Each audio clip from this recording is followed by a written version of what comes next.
देखिए, जिस टाइम से मार्केट आज ओपन हुआ है ना, उसी टाइम से मैं मार्केट के पीछे लगा हुआ हूँ, ठीक है? कि मार्केट के अंदर चल क्या रहा है, हो क्या रहा है, ठीक है? और शुरुआती के टाइम पर मुझे ऐसा लगा कि भाई बहुत ज़्यादा गिरावट हो गई, ठीक है ना? 10 बजे से पहले 10 बजे तक मुझे ऐसा लग रहा था, लेकिन साढ़े 10 के बाद धीरे-धीरे गिफ्ट निफ्टी के अंदर पॉजिटिविटी बढ़ती गई है और उसके बाद मार्केट के अंदर भी रिकवरी हो रही थी, ठीक है? शुरुआत के टाइम पर जो 2% से ज़्यादा की गिरावट दिखला रही, तो वो धीरे-धीरे रिकवर हो रही थी। तो मुझे ऐसा लगा कि भाई रिकवरी हो जाएगी, लेकिन इस समय पे 11 बज रहा है, 11 बजकर 12 मिनट हो रहे हैं जब मैं ये वीडियो शूट कर रहा हूँ, तो इस समय पे गिफ्ट निफ्टी के अंदर अगर देखा जाए तो पॉजिटिविटी उसी प्रकार से है, जिस तरह से साढ़े 10 बजे के बीच में हुई थी और साढ़े 10 बजे के पास हुई थी और मार्केट के अंदर रिकवरी होनी शुरू हो गई थी। लेकिन उसके बावजूद भी गिफ्ट निफ्टी के उस प्रकार के होने के बावजूद भी, मतलब साढ़े 10 बजे की इतना पॉजिटिविटी होने के बावजूद भी इस समय पे मार्केट के अंदर फिर से गिरावट फिर से होने लगी है, फिर से गिरावट बढ़ने लगी है। तो इसको जो है ना, इसके पीछे क्या रीज़न है, 3-4 चीज़ें हैं जिसकी वजह से आज के मार्केट को पूरी तरह से इन 3-4 खबरों ने बर्बाद किया है। उसके ऊपर हम डिटेल्स में बात करेंगे, क्या-क्या चीज़ें हैं। अगर आप निवेशक हैं तो आपके लिए बहुत इंपॉर्टेंट वीडियो होने वाली है। तो बस वीडियो को एक लाइक कर दीजिए, शेयर कर दीजिए। चैनल को अगर अभी तक आपने सब्सक्राइब नहीं किया है तो चैनल को भी ज़रूर सब्सक्राइब कर लें, क्योंकि आपको पता है कि भाई इस तरह की इंटरेस्टिंग कंटेंट मैं आपके लिए लेकर आता रहता हूँ, ठीक है। इस टाइम पे मुझे लगता है कि सबसे बड़ी खबर यह है कि अभी आपको पता होना चाहिए कि एफओएमसी वगैरह की मीटिंग हुई थी, जिस मीटिंग के अंदर 2 दिनों के बैठक के अंदर वहां पर रेट कट को लेकर खास तौर से बातें की जाती है कि भाई रेट कट होना चाहिए या नहीं होना चाहिए, ठीक है ना। तो फेडरल रिजर्व बैंक की तरफ से 2 दिन की मीटिंग के बाद यहाँ पर जो डिसीजन लिया गया है वो ये लिया गया है कि भाई यहाँ पर कोई भी रेट में कटौती नहीं होगी। जबकि अगर मैं डोनाल्ड ट्रंप जो कि यूएस के राष्ट्रपति हैं उनकी अगर मैं बात करूं तो उनकी तरफ से पूरी तरह से फेडरल रिजर्व बैंक की तरफ मतलब फेडरल रिजर्व बैंक के ऊपर दबाव बनाया गया है कि भाई रेट कट होना चाहिए, रेट में कटौती होना चाहिए, इंटरेस्ट रेट कट होने चाहिए। लेकिन इन तमाम तर दबाव के बावजूद, उसके अलावा तमाम तर मुद्दों के बावजूद फेडरल रिजर्व बैंक की तरफ से कोई भी इंटरेस्ट रेट कट नहीं किया गया है। मतलब पहले से जो इंटरेस्ट रेट जो है एक आंकड़ा, जो एक सीमा सीमित है, ठीक है, उसी के बीच में उसको बरकरार रखा गया है। 3.50% से लेकर 3.75%, इसी बीच में, इसी सीमा में इसको बरकरार रखने को कहा गया है, ठीक है। और फेडरल रिजर्व बैंक के जो चेयरमैन हैं यानी जोरेम पोवेल जी की तरफ से उनकी कमेंट्री जो आई वो बहुत इंपॉर्टेंट है। इन्होंने इसके पीछे के कई सारे रीजन बताए कि भाई यहाँ पर जो है अगर आप देखो तो यहाँ पर जॉब लेस वगैरह के जो डेटा है वो बढ़ते जा रहे हैं, अनएम्प्लॉयमेंट के डेटा बढ़ते जा रहे हैं। इसके अलावा उन्होंने ये भी कहा है कि भाई वॉर और मतलब यूएस, ईरान और इसराइल के बीच में जो वॉर चल रहे हैं, इन वॉर की वजह से महंगाई बहुत ज़्यादा बढ़ती जा रही है। ऐसे टाइम में, ऐसे समय में अगर हम रेट को कट कर देते हैं तो मुझे लगता है कि इन्फ्लेशन और भी ज़्यादा आसमान को छूने लगेगा, जो कि बेहतर नहीं होगा देश के आने वाले भविष्य के लिए। इसलिए उन्होंने कहा कि भाई हम इस समय पर रेट कट करना मुनासिब नहीं समझते हैं, जो हमारा रेट कट है वही रहेगा। लेकिन एक चीज़ जो कि उन्होंने पॉजिटिव कहा है वो ये कहा है कि भाई इस साल के आखिर में हो सकता है कि एक रेट कट हो सकती है। ये उम्मीद उन्होंने दी है कि आने वाला समय में, मतलब इनके कहने का ये हुआ कि भाई हालात को ये देखेंगे, अगली एफओएमसी की अगली मीटिंग हो सकती है या उसकी अगली मीटिंग हो सकती है जिसमें हो सकता है कि ये रेट कट करेंगे। मतलब साल के लास्ट वाला एफओएमसी की जो मीटिंग होगी उसके बारे में कि रेट कट करेंगे। जब तक ये देखेंगे कि भाई हालात देश के क्या हैं, इकोनॉमिकली देश कैसे चल रहा है, और सारी चीज़ों को देखने के बाद, मतलब तो यही हुआ ना कि सारी चीज़ों को देखने के बाद ये साल के लास्ट में एक रेट कट कर सकते हैं। तो ये एक अच्छी बात है। लेकिन एफओएमसी की तरफ से जो उम्मीदें थी वो क्या थी? एफओएमसी की मीटिंग से लोगों को, बाजार को तो उम्मीद ये थी कि भाई रेट कट किया जाएगा, जो कि हुआ नहीं।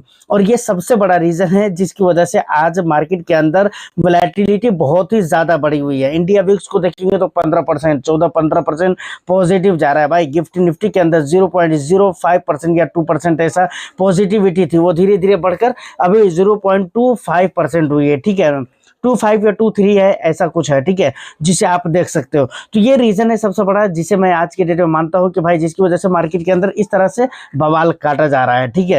अब दूसरे खबर की अगर बात की जाए जिसकी वजह से आज के बाजार में इतनी ज्यादा वोलेटिलिटी बढ़ी हुई है, तो दूसरी खबर ये है कि भाई अभी इस बीच में कुछ दिन पहले ये लग रहा था कि भाई यूएस, ईरान और इसराइल का जो वॉर है वो धीरे धीरे करके मतलब शांति की तरफ बढ़ते जा रहा है। मतलब अब ये वॉर शांत हो जाएगा, चीजें खत्म हो सकती हैं, ऐसा लग रहा था कहीं ना कहीं दिलों के अंदर, बहुत सारे लोगों को ऐसा लगने लगा था। लेकिन अभी मैं आपको बताऊं कि इसराइल ने, यानी यूएस के कहने पर इसराइल ने एनर्जी इंफ्रा, मतलब किसके एनर्जी इंफ्रा मालूम है आपको? ईरान के एनर्जी इंफ्रा के ऊपर हमला कर दिया है, जिसकी वजह से बहुत ज़्यादा महंगाई बढ़ गई है और जिसकी वजह से ये जो वॉर है ये और भी ज़्यादा तूल पकड़ लिया है और पूरी तरह से बाजार के अंदर, और सिर्फ इंडियन मार्केट के अंदर नहीं बल्कि दुनिया भर के बाजार के अंदर पूरी तरह से और बुरी तरह से हाहाकार मचा हुआ है और बाजारों को बर्बाद करके रख दिया है। आपको मैं अगर बताऊं तो भाई एशिया के मार्केट को आप देख ले, यूरोप के मार्केट को देख ले, चाइना के मार्केट को देख ले, या मतलब कहीं यूरोप, एशिया, यूएस वगैरह कहीं के मार्केट को देख ले तो वहाँ पर आपको अच्छी खासी गिरावट देखने को मिलती है। जैसे चाइना के मार्केट को देखेंगे, हैंग सेंग वगैरह हो गया, निक्केई हो गया जो कि जापान के मार्केट है और साउथ कोरिया के मार्केट है। इसके अलावा और भी दूसरी जगहों के मार्केट को देखेंगे तो बुरी तरह से सत्यानाश पीटा हुआ है। और ये हाहाकार क्यों मचा? क्योंकि ईरान के एनर्जी इंफ्रा के ऊपर हमला किया गया है, वॉर किया गया है। और जाहिर सी बात है, ईरान के अगर किसी बड़ी चीज़ों के ऊपर हमला किया जाता है तो उसका जवाब ईरान पूरी तरह से देना जानता है और ईरान पीछे हटने वाला नहीं है। ईरान उसका पूरा पूरा जवाब देगा, ठीक है ना?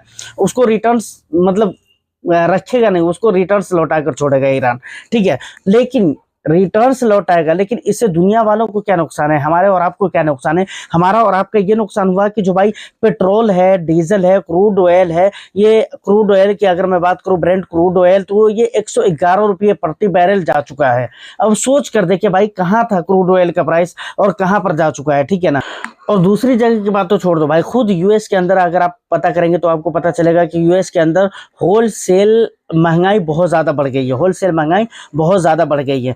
आप हमारे भारत के अंदर देख लीजिए, गैस सिलेंडर वगैरह की रेट क्या हो चुके हैं, पेट्रोल वगैरह की क्या स्थिति बीत रही है। इस बीच में कई सारे पेट्रोल पंप पे पेट्रोल वगैरह खत्म हो गए थे। तो ये सारी चीज़ें चल रही है और ये चलेगी, और ये जब तक चलेगी, सोचो कि भाई क्रूड ऑयल के ऊपर पाबंदी लगना या इसके अंदर कमी आना दुनिया भर के सारे कामों में, सारे सेक्टर में बाधा डालना है, समझ रहे हैं ना? तो ये हालत हो चुकी है। तो ये दूसरा रीज़न है जिसकी वजह से मुझे लगता है कि भाई ये बाजार के अंदर हाहाकार मचा हुआ है और इतनी तबाही मची हुई है। तीसरे रीज़न की अगर मैं बात करूँ तो वो तीसरा रीज़न बहुत जेन्युइन रीज़न आप नहीं मान सकते हो, लेकिन हाँ ये भी सोचने वाली बात ज़रूर है। सिर्फ मार्च के महीने में, ये मार्च का महीना अभी 19 तारीख है, ठीक है ना? और अभी 11 दिन बाकी है। और ये एक बात और भी है, 31 का महीना होगा तो समझो कि 12 दिन बाकी है, ठीक है? अब यहाँ पर ये देखो कि भाई अभी 12 दिन बाकी है महीना खत्म होने में, और मार्च के महीना में फिनेंशियल सेक्टर के अंदर, सिर्फ एक फिनेंशियल सेक्टर के अंदर एफआईआईज की जो सेलिंग है 31,000 करोड़ की सेलिंग हो चुकी है। पर्टिकुलर एक सेक्टर के अंदर, स्पेसिफिक सेक्टर के अंदर 31,000 करोड़ की खरीदारी, बिकवाली हो चुकी है। सोचिए इतनी भारी बिकवाली सिर्फ एक सेक्टर के अंदर, तो ओवरऑल अगर पूरे स्टॉक मार्केट को देखा जाए तो कितनी ज़्यादा बिकवाली हुई होगी, ये सोचने वाली बात है। और मार्च के जो लगभग ज़्यादातर ट्रेडिंग सेशन रहे वो ऐसे रहे जहां पर गिरावट हुई है, और ये गिरावट पहले वाली गिरावटों की तरह नहीं है कि 0.25% या 0.50% इस प्रकार की गिरावट नहीं। यहाँ पर मार्च के महीने में जो भी गिरावट हुई है वो बहुत हेल्दी करेक्शन देखने को मिला है, बहुत हेल्दी गिरावट हुई है, ये बहुत मजबूत वाली गिरावट हुई है। परसेंटेज वाइज 1.5%, 1%, 2%, 2.5%, 3%, इस प्रकार की गिरावट। बल्कि अगर आप सेक्टर वाइज अगर देखोगे तो भाई 4% अभी कुछ दिन पहले मेटल मेटल के अंदर 4% की गिरावट हो गई थी डे 1 के अंदर। तो कुल मिलाकर ये तमाम रीजन है जिसकी वजह से बाजार का पूरी तरह से सत्यानाश पीटा हुआ है। अब फाइनल और स्ट्रॉन्ग सजेशन के तौर पे मैं आपको यही कहना चाहूंगा कि भाई पैनिक करके तो कुछ होने वाला है नहीं, बाजार हमारे और आपके कंट्रोल में तो है नहीं, इसके ऊपर हमारे कुछ भी नियंत्रण नहीं है। तो इसमें हम नियंत्रण करने की कोशिश करें, कंट्रोल करने की कोशिश करें तो ये बेफायदा और बगैर मतलब की बात हो जाएगी। तो हमें क्या करना चाहिए भाई, ये शॉर्ट टर्म के लिए है, बिल्कुल आप बने रहें। और अगर आपके पास पैसे है, अगर हिम्मत और कलेजा अगर काम कर रहा है, तो आप अगर पैसे डालना चाहो तो बिल्कुल कुछ ना कुछ पैसे आप ऐड कर सकते हो मार्केट के अंदर, मतलब अपने इन्वेस्टमेंट पोर्टफोलियो में। अगर नहीं ऐड करना है तो बिल्कुल आपको चुपचाप करके, बिल्कुल शांत रहकर, कूल माइंड होकर बिल्कुल बाजार को देखते रहना है। देखिए क्या क्या होता है। और ये जो कुछ भी चल रहा है ये शॉर्ट ड्यूरेशन में चल रहा है और बहुत लंबे समय तक ये नहीं चलने वाला, ठीक है? आई थिंक मेरे कहने का मतलब ये है कि अगर आपका विजन 5 साल से ऊपर है, 7 साल से ऊपर है, तो आपको टेंशन लेने की जरूरत नहीं है। ऐसा नहीं कि ये सारी चीजें इतने लंबे समय तक चलेगी, नहीं चलेगी भाई, ठीक है? उम्मीद करता हूं करता हूँ कि ये इन्फॉर्मेशन और वीडियो आपको अच्छी लगी हो तो वीडियो को बस एक लाइक कर दीजिए, शेयर कर दीजिए। चैनल को अगर अभी तक आपने सब्सक्राइब नहीं किया है तो चैनल को भी ज़रूर सब्सक्राइब कर लें। आपका जो भी वैल्यूएबल फीडबैक रहता है आप मुझे कमेंट सेक्शन में ज़रूर बताइएगा। मैं फिर मिलता हूँ किसी नेक्स्ट एंड इंटरेस्टिंग वीडियो में, जब तक के लिए all the best. Thank you.